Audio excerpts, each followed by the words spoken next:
নমস্কার প্রিয় মিথুন রাশির ভাই বোনেরা, প্রিয় জাতক জাতিকারা। আমি শুভজিৎ আপনাদের সবাইকে স্বাগতম জানাবো আমাদের এই অ্যাস্ট্রোলজি চ্যানেল ইউটিউব চ্যানেলে। দেখুন প্রিয় দর্শক বন্ধুরা, আগামীকালের গ্রহগতি নিয়ে আমি যে গণনা করে দেখতে পেলাম, সেখানে কিন্তু একটি বিশেষ যোগ স্পষ্টভাবে চোখে পড়ে গেল। কারণ কেন বললাম, দেখুন রাহু এবং কেতুর অবস্থান আপনার রাশি চক্রের অষ্টম ও দশম ঘরকে সক্রিয় করতে চলেছে।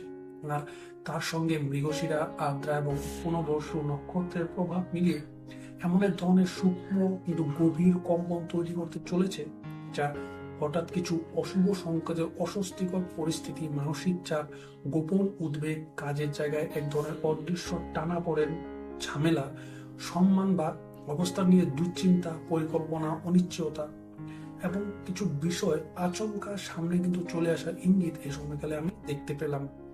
দেখুন, এখানে আমি পরিষ্কারভাবে আপনাকে বলতে চাই, এটি একটি সাধারণ রাশিভিত্তিক জ্যোতিষীয় বিশ্লেষণ।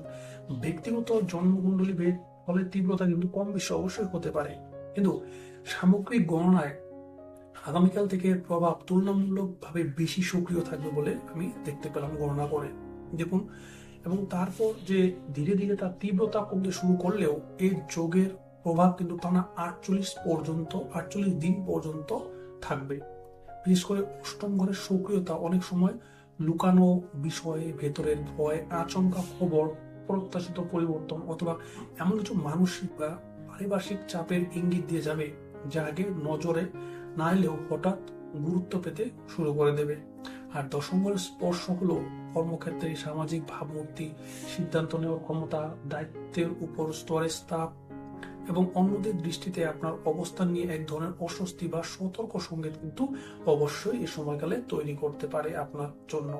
মৃগশিরা নক্ষত্র চিন্তা ও অনুসন্ধানের গতি বাড়লেও অস্থিরতা কিন্তু অবশ্যই বাড়িয়ে তুলবে। আদ্রার প্রভাব অনেক সময় আবেগের ভাব, টানাপোড়েন, ভিতরে জমে থাকা চাপ বা বিচ্ছিন্নতার অনুভূতিকে তীব্র করে তুলবে। আর পুনর্বসু বাইরের শান্তির ইঙ্গিত দিলেও তার আগে কিন্তু এক ধরনের দোলাচল, এক ধরনের ধোঁয়াশা, একবার ভেঙে আবার গড়ার প্রবণতা কিন্তু অবশ্যই দেখতে পারা যাবে। তাই আগামীকালের এই যোগকে আমি হালকাভাবে দিচ্ছি না, হালকাভাবে দেখতে পারা যাচ্ছে না, তাই আপনাদের আমি বলছি। কিছু মানুষের ক্ষেত্রে এটি কথাবার্তায় ভুল বোঝাবুঝি বাড়িয়ে তুলবে। হঠাৎ সিদ্ধান্ত নিয়ে অস্বস্তি, কর্মস্থলে চাপা প্রতিযোগিতা, দায়িত্ব বাড়ার সাথে সাথে স্বস্তি না পাওয়া, পুরনো ঝামেলা নতুন ভাবে অবশ্যই ফিরে আসবে, কিংবা এমন কিছু সংকেতের রূপে প্রকাশ পেতে পারে যা প্রথমে আপনার কাছে খুব ছোট্ট মনে হয়েছিল, পরে কিন্তু তার ওজন আপনি বুঝতে পারা যাবেন। বিশেষ করে যারা ইতিমধ্যে জীবনে অনিশ্চয়তা, দ্বৈততা, গোপন চাপ বা কাজকর্মে অদৃশ্য বাধার মধ্যে দিয়ে চলে যাচ্ছে, তাদের কাছে কিন্তু আগামীকালের কম্পন একটু বেশি স্পষ্ট হতে পারে। দেখুন, আমি আবারও বলছি, এটি কিন্তু আপনাকে ভয় দেখানোর জন্য আমি বলছি না, বরং গণনার মাধ্যমে যে আপনার রাশি চক্রে গ্রহদের ঘর পরিবর্তন অনুযায়ী গণনা করে দেখতে পেলাম, সেটি কিন্তু সংকেত যে অন্তর লুকানো টানাপোড়েন দেখা যাচ্ছে, সেটি কিন্তু আপনাদের সামনে সরাসরি তুলে ধরার চেষ্টা। কারণ রাহুকেতুর এই পক্ষ যখন অষ্টম ও দশম ঘর ছুঁয়ে নক্ষত্র ঘরে এক অবস্থান তৈরি করে ফেলে, তখন জীবনের কিছু বিষয় হঠাৎ ধোঁয়াশাচ্ছন্ন, ভারী, সংবেদনশীল বা চাপপূর্ণ তৈরি হয়, এবং তার শুরুটা কিন্তু আগামীকাল তুলনামূলকভাবে বেশি আপনি অনুভব করতে পারবেন। তবে পুরো 48 দিন পর্যন্ত কিন্তু এর প্রভাব স্তরে স্তরে দিয়ে যাবে, কিন্তু তার স্ট্রং প্রভাবটা আগামীকালকেই আপনি দেখতে পারবেন। দেখুন প্রিয় মিথুন রাশি ভাই বোনেরা, আমি একটা কথা খুব পরিষ্কার স্পষ্ট করে অবশ্যই আপনাদের জানাতে চাই বা বলতে চাই। দেখুন, আগামীকাল থেকে যে রাহু কেতুর যোগটা বা অষ্টম ও দশম ভাবকে স্পর্শ করতে চলেছে, এবং যার নক্ষত্রীয় প্রভাবটা মৃগশিরা, আদ্রা ও পুনর্বসুর ধারায় ধরা পড়েছে, সেখানে কিন্তু সবচেয়ে বড় উপায় কোনো হঠাৎ জাদুঘর পরিবর্তন নয়। সবচেয়ে বড় উপায়টা কি হবে জানেন? নিজের জীবনযাপনকে সংযত, নীরব, হিসেবি এবং সচেতন করে তোলা। কারণ এ ধরনের সময়ে মানুষ অনেক সময় বিপদকে বিপদ বলে চিনতে পারে না বা বুঝতেই পারে না যে এটা বিপদ হতে পারে বা বিপদ হবে আগামীকাল। ছোট ইঙ্গিতকে হালকাভাবে নিয়ে বসে, তাড়াহুড়ো করে কথা বলে বসে, ভুল মানুষকে বিশ্বাস করে বসে, না ভেবে সিদ্ধান্ত নেয়, কাজের জায়গায় চাপের মধ্যে প্রতিক্রিয়া দেখায়, ফলে কি হয়, ইজিলি মানুষ তাকে ঠকিয়ে চলে যায়। আর পরে বুঝতে পারে যে আসল ক্ষতি শুরু হয়েছিল অসাবধানতা থেকেই। তাই আমি বলবো যে আগামী 48টা দিন, বিশেষ করে প্রথম দিকের সময়টা, নিজের প্রতিটি পদক্ষেপ আপনি দৃঢ়তা আনুন, শান্তি রাখুন, অকারণে কোনো ঝুঁকি নিতে যাবেন না, কথাবার্তায় উত্তেজনা কমান, লম্বা লম্বা নিঃশ্বাস নিয়ে হালকাভাবে কথা বলুন। কাগজপত্র বা প্রতিশ্রুতির ক্ষেত্রে 2-3 বার করে যাচাই করে তারপরে আপনি কোনো স্টেপ বা এগিয়ে যাবেন। পেশাগত ক্ষেত্রে অহেতুক সংঘাতে না গিয়ে আপনি নিজের সীমাটা বুঝে চলুন, নিজের সীমাটাকে আঁকড়ে ধরে রাখুন। মানসিক চাপকে বাইরের বিস্ফোরণ না ঘটিয়ে ভেতরে পর্যবেক্ষণ করুন। কারণ এই যুগে অনেক সময় মানুষ বাইরের শত্রু চেয়ে নিজের অস্থিরতা, অহং, বিভ্রান্তি বা তাড়াহুড়োর কারণে কিন্তু বেশি বড় সমস্যায় জড়িয়ে পড়ে। যারা অনুভব করেছেন কাজের চাপ বেড়ে যাচ্ছে, সম্মান নিয়ে টানাপোড়েন তৈরি হয়ে যাচ্ছে, অদ্ভুত এক ধরনের দুশ্চিন্তা মাথায় সব সময় ঘুরে বেড়াচ্ছে, ওখানে সন্দেহ বা চাপা ভয়টা বেড়েই চলেছে, তাদের জন্য কিন্তু সময় আসল সেফটি হলো কম কথা। হ্যাঁ ভাই বা বোন, একদম কম কথা বলবেন আগামী 48টা দিন।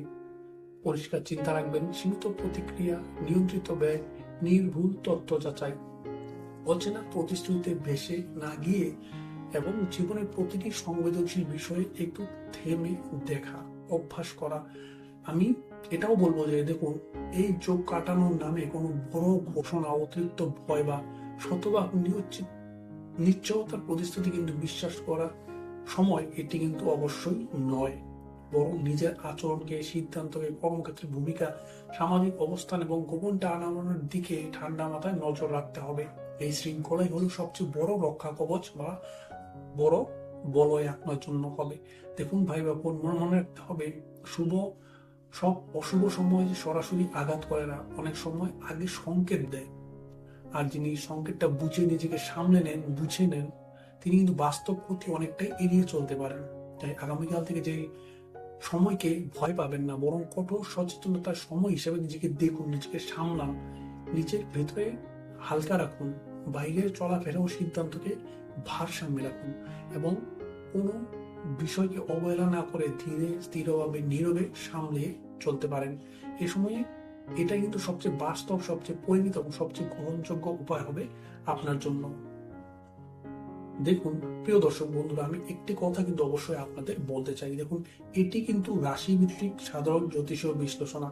এটি চিকিৎসা, আইন, আর্থিক বা মানসিক স্বাস্থ্য সংক্রান্ত পেশাদার পরামর্শ কিন্তু একদমই নয় এবং কোনো ফলের নিশ্চয়তা কিন্তু দেয় না। দেখুন প্রিয় মিথুন রাশির ভাই বা বোনেরা, আজকের গণনায় আমি যেটা সবচেয়ে স্পষ্টভাবে অনুভব করতে পারলাম, যেটা আমি গণনা করে দেখতে পেলাম, তা হলো কি জানেন?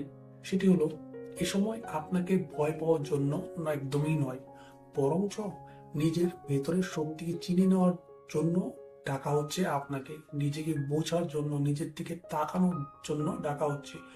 একটু সময় ধরে নিজেকে ঠান্ডা মাথায় ভাবার জন্য আপনাকে ডাকা হচ্ছে। নিজেকে ভালোবাসার জন্য আপনাকে ডাকা হচ্ছে।